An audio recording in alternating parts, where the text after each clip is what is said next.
Hello friends, welcome to our channel crypto chains. आज हम बात करने वाले हैं ईपीएनएस प्रोजेक्ट के पुश ग्रांट्स प्रोग्राम पीजीपी के बारे में। जैसा कि हम सब जानते हैं, वेब 3 इंडस्ट्री, ब्लॉकचेन इंडस्ट्री में नए सॉल्यूशंस आते हैं विथ न्यू आइडियाज़, और वो बहुत सारे क्रिप्टो प्रोजेक्ट्स नए सॉल्यूशंस लेकर आते हैं। लेकिन एक और ये भी होता है कि जो भी डेवलपर्स जिनके पास नए आइडियाज़ होते हैं, वो फाइनेंशियली वीक होने की वजह से अपने प्रोजेक्ट को कंप्लीट नहीं कर पाते, अपने प्रोजेक्ट को मार्केट में नहीं लेकर आ पाते। सो उनके लिए ईपीएनएस टीम क्या करती है, एक सोल्यूशन लेकर आती है पीजीपी की, वहाँ पुश ग्रांट्स प्रोग्राम की, जहाँ पे पुश ग्रांट्स प्रोग्राम में ईपीएनएस टीम क्या करती है, जो नए प्रोजेक्ट्स जो फाइनेंशियली वीक होने की वजह से अपना प्रोजेक्ट कंप्लीट नहीं कर पाते या मार्केट में नहीं लेके आ पाते, सो उनको ईपीएनएस टीम फाइनेंशियली हेल्प करती है पुश ग्रांट प्रोग्राम पीजीपी के द्वारा। आइए जानते हैं पुश ग्रांट्स प्रोग्राम होता क्या है, इसमें नए प्रोजेक्ट्स अपना प्रपोजल कैसे इनिशिएट कर सकते हैं। आइए जानते हैं पीजीपी के हर एक फेज़ को।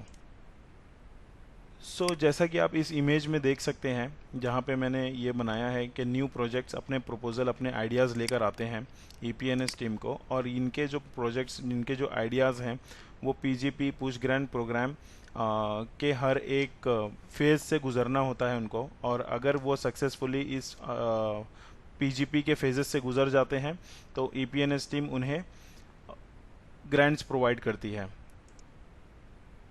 दोस्तों, पीजीपी के 3 फेजेस होते हैं पुश ग्रांट्स प्रोग्राम के। पहला फेज होता है प्रपोजल फेज, दूसरा होता है पोल फेज, तीसरा होता है गवर्नेंस फेज। ईपीएनएस की पुश ट्रेजरी कम्युनिटी ये ग्रांट प्रोग्राम स्टार्ट की है, जिससे दूसरों को चांस मिलता है ईपीएनएस सिस्टम को हेल्प करने के लिए और नए आइडियाज़ को इम्प्लीमेंट करने के लिए। जो भी न्यू प्रोजेक्ट्स के मेंबर्स होते हैं, जो जो न्यू आइडियाज़ लेकर आ रहा होता है, उन्हें क्या करना होता है पुश ग्रांट्स प्रोग्राम में, उन्हें सबसे पहले गवर्नेंस, ईपीएनएस गवर्नेंस की वेबसाइट पे जाना होता है। वहाँ पे उन्हें एक टेम्पलेट में अपना आइडियाज़ जो है उन्हें फिल करना होता है उस टेम्पलेट में, और वहाँ पे सबमिट करना होता है प्रपोज़ल के लिए। अगर इनके आइडियाज़ को जो इन्होंने टेम्पलेट गवर्नेंस की वेबसाइट पे क्रिएट किया होता है, अगर उस आइडिया को 10 लाइक मिलते हैं, उस टेम्पलेट को 10 लाइक मिलते हैं, 3 कमेंट्स मिलते हैं, और वो 7 डेज़ के लिए उस ईपीएनएस गवर्नेंस की वेबसाइट पे टिका रहता है, तो उसे क्या होता है कि तो ये न्यू आइडियाज़, न्यू प्रोजेक्ट जो होता है, उन्हें वो एलिजिबल हो जाता है पोल फेज के लिए। प्रपोजल फेज को जब 10 लाइक्स, 3 कमेंट्स और 7 डेज तक जब वो पोस्ट हुआ रहता है, तो प्रपोजल फेज को पोल फेज में लाने के लिए पुश चैंपियन एक नया पोल क्रिएट करता है। पुश चैंपियन ईपीएनएस टीम की तरफ से जो पुश चैंपियन होता है, वो प्रपोजल को क्रिएट करता है और पोलिंग फेज को आगे बढ़ाता है। पोलिंग फेज में जो न्यू प्रोजेक्ट्स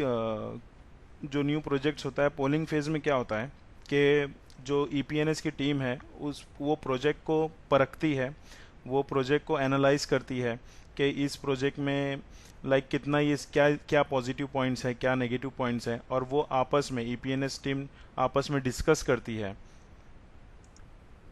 ईपीएनएस टीम आपस में डिस्कस करने के बाद, अगर उन्हें ये जो नया प्रोजेक्ट होता है, ये जो नया प्रपोजल होता है, अगर उन्हें पॉजिटिव लगता है, तो फिर वो नेक्स्ट फेज़, गवर्नेंस फेज़ में पास करती है। अगर उन्हें पॉजिटिव नहीं लगता नया प्रपोजल, तो वो उन्हें कैंसिल कर देती है, रिजेक्ट कर देती है, और न्यू प्रोजेक्ट्स के जो ओनर होते हैं उनको इन्फॉर्म करती है कि आप अपना प्रोजेक्ट्स में चेंजेस करके रीसबमिट करें। यदि ईपीएनएस टीम, अगर उन्हें एवरीथिंग, सारी चीज़ें नए प्रोजेक्ट्स की पॉजिटिव लगती है, तो वो गवर्नेंस फेज़ की तरफ, इस प्रोजेक्ट को थर्ड फेज़ की तरफ, जो कि पुश ग्रांट्स प्रोग्राम का थर्ड फेज़ गवर्नेंस फेज़ है, उसे वहाँ पे ट्रांसफ़र करती है। और गवर्नेंस फेज़ में क्या होता है, गवर्नेंस फेज़ में ये होता है कि एक स्नैपशॉट पे एक वोटिंग की जाती है, स्नैपशॉट वोटिंग होती है। ईपीएनएस टीम के द्वारा ये स्नैपशॉट वोटिंग क्रिएट किया जाता है, और जो भी पुश होल्डर्स होते हैं वहाँ पे वो वोट करते हैं फॉर द प्रोजेक्ट और अगेंस्ट द प्रोजेक्ट। अगर जिसे भी ज़्यादा से ज़्यादा अगर ज़्यादा वोट अगर फॉर को आता है तो ये प्रोजेक्ट को ग्रांट्स मिल जाएगा, और यदि अगर उस प्रोजेक्ट को ज़्यादा वोट्स नहीं आते तो ये प्रोजेक्ट रिजेक्ट कर दिया जाएगा। और गवर्नेंस फेज में ईपीएनएस का कोरम होता है, वो उसे उस क्राइटेरिया को वो फुलफिल करना होता है। उस वो कोरम का जो क्राइटेरिया वो ये होता है कि जब भी स्नैपशॉट पे वोटिंग होती है तो कम से कम 1%, मिनिमम 1% जो ईपीएनएस पुश टोकन की जो सप्लाई है उतना वोट होना चाहिए उस स्नैपशॉट में, तो ही वो उसे उस स्नैपशॉट को वैलिडेट करता है।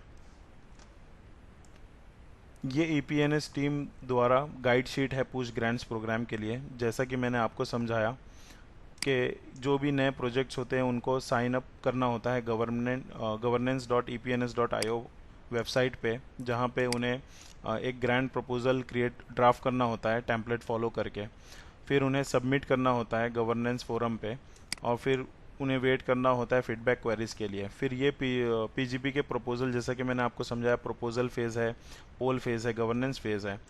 प्रपोजल फेज़ में क्या होता है, चैम्पियंस जो होते हैं वो इस पोल स्टार्ट करते हैं अगर ये क्राइटेरिया मीट होती है तो। अगर उन्होंने जो नए प्रोजेक्ट्स हैं, जो नया उन्होंने टेम्पलेट को फॉलो किया है, और अगर वो 7 डेज़ के लिए लाइव रहे हैं उस पर ईपीएनएस के गवर्नेंस पे, और 10 लाइक्स होना चाहिए और 3 मिनिमम कमेंट्स होना चाहिए फेवर में, तो ही वो नेक्स्ट फेज़ के लिए जाएगा। जो जैसा कि मैंने आपको बताया, नेक्स्ट फेज़ पोल फेज़ होता है। पोल फेज़ में ये होता है कि ईपीएनएस टीम आपस में डिस्कस करती है और उस न्यू आइडिया पे सारे टेम्परेचर चेक करती है। अगर 10 वोट्स टोटल मिलते हैं, प्रमोशन क्राइटेरिया है, अगर वो 10 वोट्स मिलते हैं तो उसे आगे के फेज़ के लिए भेजा जाता है, जो कि गवर्नेंस फेज़ स्नैपशॉट होता है, जहाँ पे फॉर और अगेंस्ट के लिए वोटिंग होती है। यदि फॉर स्नैपशॉट पे अगर फॉर के लिए ज़्यादा वोट मिलते हैं तो वो प्रोजेक्ट को ग्रांट मिलता है, और अगर वो अगेंस्ट में ज़्यादा वोट मिलते हैं तो वो प्रोजेक्ट को रिजेक्ट कर दिया जाता है, ग्रांट नहीं मिल सकता, क्योंकि वो उतना वोट्स पाया ही नहीं, जीत ही नहीं पाया।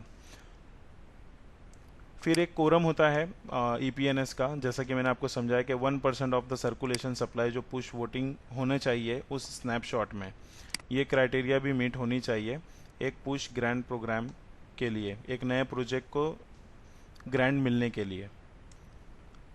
आइए मैं आपको लेके चलता हूँ गवर्नेंस की वेबसाइट पर। जैसा कि आप देख सकते हैं, ये गवर्नेंस की वेबसाइट है gov.epns.io।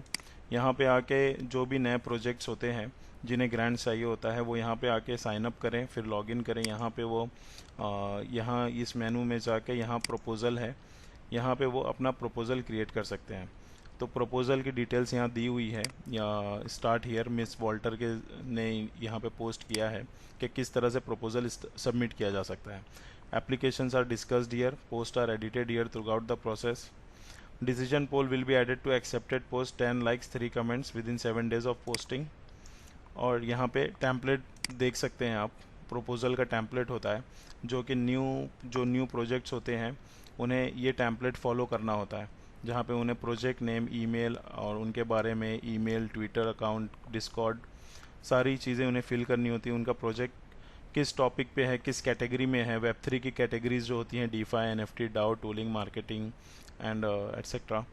फिर यहाँ पे उन्हें अपने प्रोजेक्ट के बारे में बताना होता है कि वो क्या प्रोजेक्ट ओवरव्यू है, उन्हें डिटेल में उन्हें समझाना होता है, और ये ईपीएनएस के लिए क्या बेनिफिट हो सकता है, ईपीएनएस कम्युनिटी के लिए क्या बेनिफिट हो सकता है, और कितना उन्हें फंड की ज़रूरत है, कितना फंड्स उन्होंने रिक्वेस्ट किया। Figure should be in push tokens.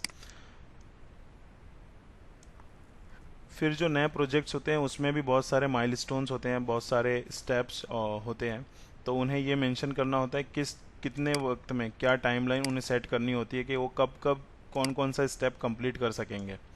फिर उन्हें वॉलेट एड्रेस देना होता है जहाँ पे पुश टोकन्स जो कि अगर ये प्रोजेक्ट का प्रपोज़ल सक्सेसफुल रहा, पास हो गया, तो उन्हें इस वॉलेट एड्रेस पे पुश टोकन मिलेंगे जितना उन्होंने रिक्वेस्ट किया होता है। फिर यहाँ पे वो जानना चाहते हैं कि किसी ने आपको रेफ़र किया है या पुश ईपीएनएस टीम से। और मैं आपको बताता चलूँ, ईपीएनएस गवर्नेंस गोज लाइव, ये आप में आर्टिकल देख सकते हैं मीडियम पे, हर्ष रजत जो कि ईपीएनएस के फाउंडर हैं, सितंबर 9 2021 को, जहाँ पे ईपीएनएस का गवर्नेंस लाइव हुआ था। और यहाँ पे आप देख सकते हैं कि ईपीएनएस गवर्नेंस का जो सबसे पहला प्रोग्राम है वो है ग्रांट्स प्रोग्राम, और दूसरा प्रोग्राम वीकली रॉकस्टार एनएफटी है, तीसरा मेटा गवर्नेंस है। 4 रोल्स होते हैं ईपीएनएस गवर्नेंस में: push nominee, push delegatee, push delegator, push champion. और जैसा कि आप देख सकते हैं 75,000 पुश जिसे डेलीगेट होता है वही प्रपोजल क्रिएट कर सकता है। सो इस पीजीपी प्रोग्राम में भी अगर आप यहाँ पे देखें तो यहाँ पे मेंशन किया गया है 75,000 votes on snapshots are weighted by the number of push delegated to the address used to vote. A minimum of 75,000 push tokens are required to create a proposal. और इस आर्टिकल में ईपीएनएस टीम ने grants programme के बारे में detail भी बताई है, जो कि यहाँ पे आप देख सकते हैं। Grants program allocating grants to teams, projects and initiative across the ecosystem that are helping build around the EPNS ecosystem. The grants funds will come from the push community allocation. EPNS team grants allocate करेगी नए projects को, teams को, जो कि EPNS के ecosystem के around build करेगी, उन्हें हेल्प करेगी EPNS टीम को। The grants funds will come, और ये पुश कम्युनिटी एलोकेशन से ही ये फंड्स उन्हें दिया जाता है। और इस ट्वीट में जो लास्ट पार्ट है, what is quorum for a vote to pass on snapshot, जैसा कि मैंने पहले भी समझाया आपको कि 1% सर्कुलेटिंग सप्लाई पुश की होनी चाहिए वोटिंग के लिए, और पुश की सप्लाई कितनी है, 100 मिलियन है, तो 1% कितने होगा, 1 मिलियन होगा। तो 1 मिलियन सप्लाई ईपीएनएस के जो स्नैपशॉट पे प्रपोजल रहेंगे उस पे 1 मिलियन पुश के वोट्स होने चाहिए। अगर इतना ये नंबर अगर रीच नहीं करता है तो ये प्रपोजल को रिजेक्ट कर दिया जाएगा। और मैं आपको एक एग्जांपल भी देता हूँ, यहाँ पे एक एग्जांपल बताता हूँ जो कि वीकली रॉकस्टार एनएफटी में हुआ था, जहाँ पे वीक नंबर 49 में ऐसा हुआ था कि जहाँ पे वोटिंग हुई थी लेकिन वो 1 मिलियन वोट्स नहीं पड़े थे। जैसा कि आप देख सकते हैं यहाँ पे week number 49 rockstar of EPNS theme governance में यहाँ पे टोटल वोट्स अगर आप काउंट करें 274,000 है, 127 है, 48 है, 243 है, तो ओवरऑल ये टोटल 1 मिलियन क्रॉस नहीं किया। तो ये क्या हुआ, इसे क्लोज कर दिया गया और इसे वापस से रीस्टार्ट किया गया। आप अगर देखें यहाँ पे फिर इसे वीक नंबर 49 को रीस्टार्ट किया गया, क्योंकि वो 1 मिलियन कोरम जो है यहाँ पे जो मेंशन किया गया है, for a vote to pass on snapshot it must achieve quorum of 1% of circulating supply of push voting. तो यहाँ पे पुश वोटिंग 1 मिलियन की पहुँच नहीं पाई थी, तो वापस से वीक नंबर 49 को रीसबमिट किया गया था, जैसा कि आप यहाँ देख सकते हैं स्नैपशॉट की वेबसाइट पे।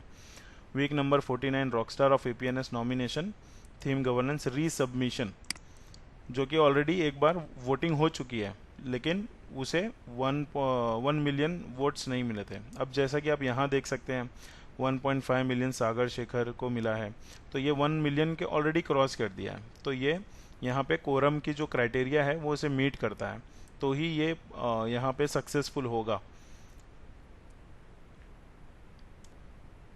उम्मीद करता हूँ कि इस वीडियो से आपको पुश ग्रांट्स प्रोग्राम पीजीपी को अच्छे से आपको समझ में आया होगा।